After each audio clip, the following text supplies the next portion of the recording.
Hello friends, welcome to my channel. ഇന്നൊരു മസാല ദോശ നമുക്ക് തയ്യാറാക്കാം. അപ്പോൾ അതിലേക്ക് വേണ്ടി ഞാൻ 2 പൊട്ടറ്റോ ഇത് മഞ്ഞൾപ്പൊടി ഉപ്പിട്ട് ഒന്ന് വേവിച്ച് വെച്ചതിന്, പിന്നെ അതിലേക്ക് കാന്ത വേണം, ഒരെണ്ണം കട്ട് ചെയ്ത് വെച്ചിട്ടുണ്ട്, പിന്നെ ഒരു ടൊമാറ്റോ, പിന്നെ ഒരു 4 പച്ചമുളക്, പിന്നെ ഒരു പകുതി ലിംബുവിൻ്റെ നീര് വേണം. ഇത് കടലപ്പരിപ്പ് വേവിച്ചതിന്, പൊട്ടുകടലയല്ല കേട്ടോ, സാധാ കടലപ്പരിപ്പ് ഒന്ന് വേവിച്ചെടുത്തതിന്. പിന്നെ ഇഞ്ചി വെളുത്തുള്ളി കുറച്ച്, പിന്നെ കുറച്ച് മല്ലിത്തയ്യും ഇതും വേപ്പിലയും വേണം. പിന്നെ ഞാനൊരു പാൻ അടുപ്പത്ത് വെച്ചിട്ടുണ്ട്, കുറച്ച് ഓയിൽ അതിൽ ഒഴിച്ചിട്ടുണ്ട്. അതിലേക്ക് ഒരു 1/4 ടീസ്പൂൺ കടുക് ഇട്ട് കൊടുക്കുക.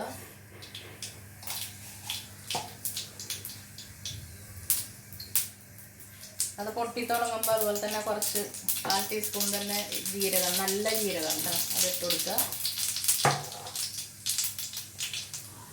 ഇനി നമുക്ക് ഈ അരിഞ്ഞ് വെച്ച കാന്ത ഇട്ട് കൊടുക്കാം.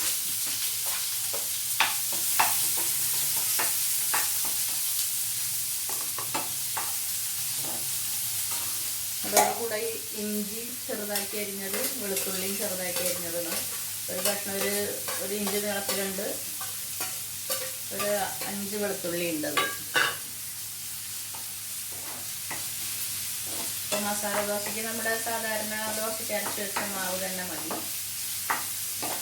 ഇത് ബോംബെ സ്റ്റൈലാണ് ഞാൻ തയ്യാറാക്കുന്നത് കേട്ടോ. നാട്ടിലത്തെ എങ്ങനെയാണെന്ന് എനിക്കറിയില്ല.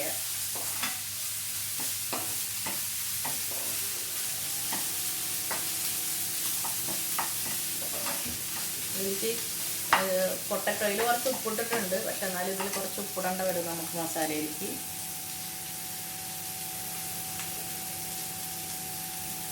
ആദ്യം കുറച്ച് ഇട്ട് കൊടുക്കുക, പിന്നെ വേണമെങ്കിൽ ഇടാം. ഇതൊന്ന് വാടിക്കഴിഞ്ഞതിന് ശേഷം ഇനി തക്കാളി ഇട്ട് കൊടുക്കാം നമുക്ക്. അപ്പോൾ ഇതിൽ പച്ചമുളക് ഇട്ടിട്ടുണ്ട്, പിന്നെ ചുവന്നമുളക് ആവശ്യക്കാർക്ക് ഇടാം, ഒരു കളറൊക്കെ ഉണ്ടാവും. അപ്പോൾ കുറച്ച് മഞ്ഞൾപ്പൊടിയും കൂടി വേണമെങ്കിൽ ഇടാം. മഞ്ഞൾപ്പൊടി ഓൾറെഡി ഞാൻ ഇട്ടിട്ടുണ്ട് പൊട്ടറ്റോ പുഴുങ്ങുമ്പോൾ.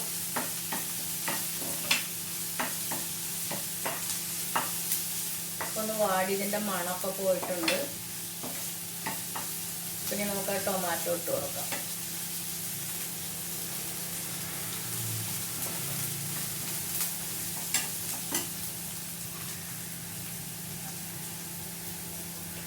പച്ചമുളക് ഇടുക.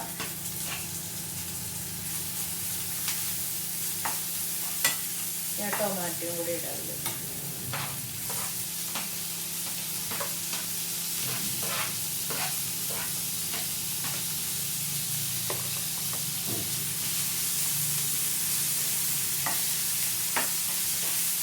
മുളകും പൊടി മഞ്ഞപ്പൊടിനെ ആവശ്യമുള്ളവർക്ക് ഇടാം, ഞാൻ ഇടുന്നില്ല. ഇതിൽ പച്ചമുളകിന് എരിവുണ്ട്.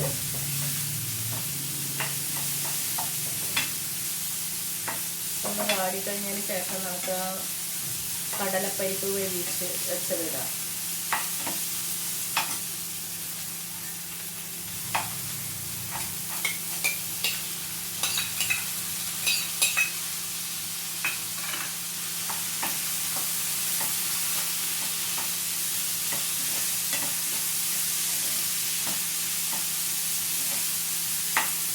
ഒരു 2-3 സെക്കൻഡ് കഴിഞ്ഞതിന് ശേഷം നമുക്ക് ഈ പൊട്ടറ്റോ വേവിച്ചത് ഇതിലിടാം.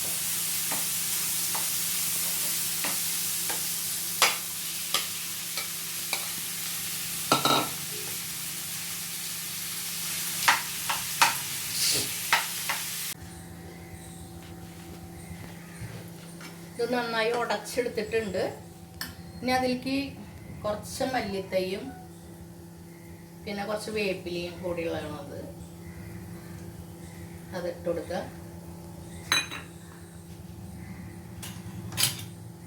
പിന്നെ ഈ ലിംബു, ഒരു ചെറിയ ലിംബുവിൻ്റെ പകുതിയാണ്, അതും കൂടെ ഒന്ന് ഒഴിച്ചെടുക്കുക. ഇത് നന്നായി ഇളക്കുക. അപ്പം ഇതിൻ്റെ മസാല തയ്യാറായി. ഇനി നമുക്ക് ദോശ ഉണ്ടാക്കിയിട്ട് ഇത് അതിൻ്റെ മിഡിലിൽ വെക്കണം. അപ്പോൾ ഉപ്പ് പോരെങ്കിലും ഇട്ട് കൊടുക്കേണ്ട വരും ഈ സമയത്ത്. ഇത് മാറ്റിയിട്ട് ദോശയുടെ തറ വയ്ക്കാം.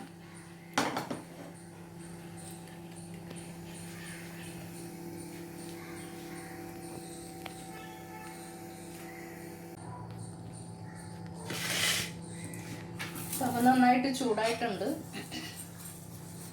ഈ ദോശമാവ് അതിലേക്ക് ഒഴിച്ചു കൊടുക്കുക.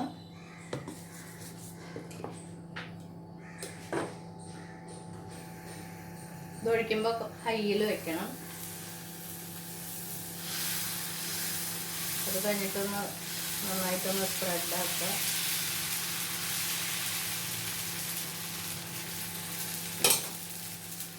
അതിനുശേഷം കുറച്ച് എണ്ണയോ നെയ്യോ അത് രണ്ടും കൂടെ മിക്സ് ചെയ്തോ കുറച്ച് എണ്ണ മേലെ ഒഴിച്ചു കൊടുക്കണം.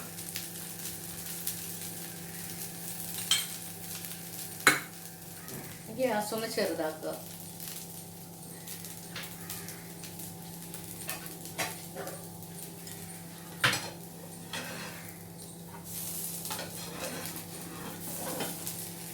ഇതൊരു സൈഡ് ഒന്ന് വെന്തതിന് ശേഷം വേണമെങ്കിൽ ഒന്ന് തിരിച്ചിടാം.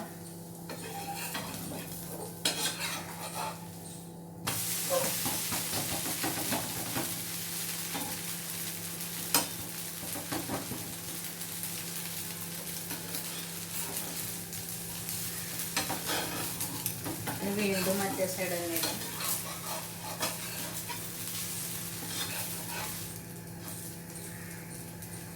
ഇതിൽ മസാല വെക്കുക. മസാല എത്ര വേണ്ടെന്ന് വെച്ചെങ്കിൽ വെക്കുക.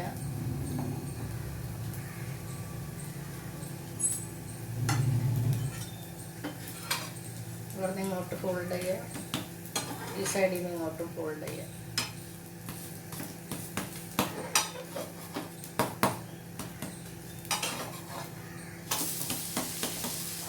മസാല ദോശ ശരിയായി. ഇതുപോലെ എല്ലാം തയ്യാറാക്കിയെടുക്കുക.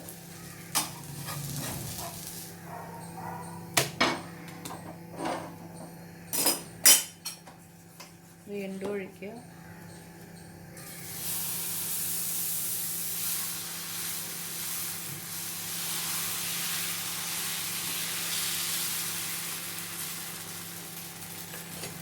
കുറച്ച് ഓയിൽ ഒഴിച്ചെടുക്കുക. ഓയിൽ നെയ്യ് മിക്സ് ഞങ്ങൾ രണ്ടും മിക്സ് ആക്കിയിട്ടാണ് ഒഴിക്കാറുള്ളത്.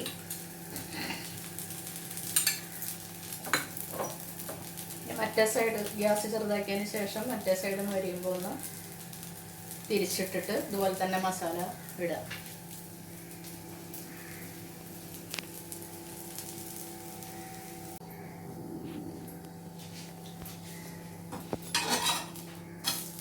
ഇത് നേരെ ഇടുക. കുറച്ച് മസാല ഒഴിക്കുക.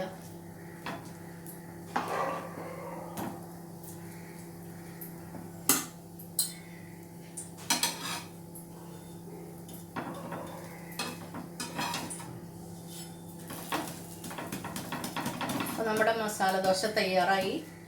അപ്പോൾ നിങ്ങളെല്ലാവരും തയ്യാറാക്കി നോക്കുക. നല്ല ടേസ്റ്റുള്ളൊരു റെസിപ്പിനത് തയ്യാറാക്കി കഴിച്ചു നോക്കിയാലേ അറിയുള്ളൂ. അപ്പോൾ നിങ്ങൾക്കെല്ലാവർക്കും എൻ്റെ മസാല ദോശയുടെ റെസിപ്പി ഇഷ്ടമായി എന്ന് വിചാരിക്കണം. നിങ്ങൾക്കെല്ലാവർക്കും ഇഷ്ടമായെങ്കിൽ നിങ്ങൾ ലൈക്ക് ചെയ്യുക, ഷെയർ ചെയ്യുക, സബ്സ്ക്രൈബ് ചെയ്യാത്തവർ സബ്സ്ക്രൈബ് ചെയ്യാനും മറക്കരുത്. Thank you. മറ്റൊരു വീഡിയോയുമായി വീണ്ടും എത്താം.